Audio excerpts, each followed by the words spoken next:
যেই সূরা শত্রুকে অন্ধ করে দেয়। কি করে দেয়? এই সূরার প্রথম 9টা আয়াত যদি বিপদে পড়ে, শত্রুর কবলে পড়ে আপনি তেলাওয়াত করেন, শত্রুর চোখটারে অন্ধ করে দিবে কে? আল্লাহ। বিশ্বনবী মক্কা থেকে যখন মদিনায় যায়, হিজরতের সময় বিশ্বনবী সূরাত ইয়াসিনের প্রথম 9টা আয়াত তেলাওয়াত করলেন।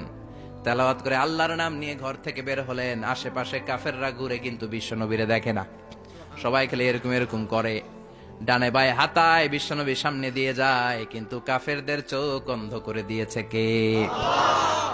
এজন্য কোরআন তেলাওয়াত করলে কাফেরদের চোখকে অন্ধ বানায় দেয় কে? আল্লাহ। এজন্য সূরার একটা নাম হচ্ছে সূরাতুল মুআম্মা। কি নাম? অন্ধ করে দেয়। তাফসিরে কুরতুবির মুসান্নিফ ইমাম আল কুরতুবী, উনাকে জালিম বাদশা বন্দী করেছিল। ওনার তাফসিরে এসেছে উনি শক্তিশালী লোক ছিলেন, জেলখানা ভেঙে বাঁচার জন্য দিছে দৌড়। উনারেও ধরার জন্য জালিম বাদশার সৈনিকেরা ঘোড়া নিয়ে রওনা হয়েছে। উনিও দৌড়ায়, ঘোড়াও পেছন থেকে আসে। ওমিয়া মানুষ কি ঘোড়ার দৌড়ের সাথে পারে? উনি হাঁটতে হাঁটতে হয়রান হয়ে এক বালুর ময়দানে যে ধপাস করে পড়েছেন। ওরাও ঘোড়া দিয়ে এসে নেমেছে, কিন্তু আজীব তামাশা, উনি বালুতে ধপাস করে পড়েই সূরাত ইয়াসিনের প্রথম 9 আয়াত তেলাওয়াত করতে শুরু করেছেন।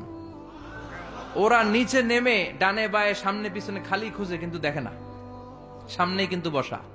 ওদের চোখটার অন্ধ করে দিছে কে? আল্লাহ। বিশ্বাস হয়? ঈমান হয়? এজন্য বিপদে পড়লে সূরাত ইয়াসিনের প্রথম 9 আয়াত পড়তে রাজি আছেন? আল্লাহ তুমি তৌফিক দাও। আরো জোরে পড়েন আমিন। এজন্য আল্লাহ চমৎকার ভাবে এই সূরাটা শুরু করে দিলেন। 2টা কাটা অক্ষর দিয়ে আল্লাহ বললেন ইয়াসিন ওয়াল কুরআনিল হাকীম ইন্নাকা লামিনাল মুরসালিন আলা সিরাতিম মুস্তাকিম। পড়েন সুবহানাল্লাহ। ইয়াসিন সূরাটা শুরু করলেন কি দিয়ে? এটা কি কোনো বাক্য? এটা কি কোনো শব্দ? এটা কি অক্ষর? 2টা। প্রথম অক্ষরের নাম, দ্বিতীয়টা আওয়াজ করে বলেন, প্রথম অক্ষরটার নাম, দ্বিতীয়টা। খুব চমৎকার না? বাক্য দিয়ে এই সূরাটা শুরু করে নাই। যেমন ইদা জুলজিলাতিল আরদু জিলজালাহা, এই সূরার প্রথম আয়াত, এটা একটা বাক্য না? আচ্ছা। ওয়াদ-দুহা ওয়াল-লাইলি ইযা সাজা, বাক্য না? কিন্তু ইয়াসিন এটা কি কোনো বাক্য? এটা কি কোনো শব্দ? না, এটা কাটা 2টা অক্ষর। সুবহানাল্লাহ পড়েন।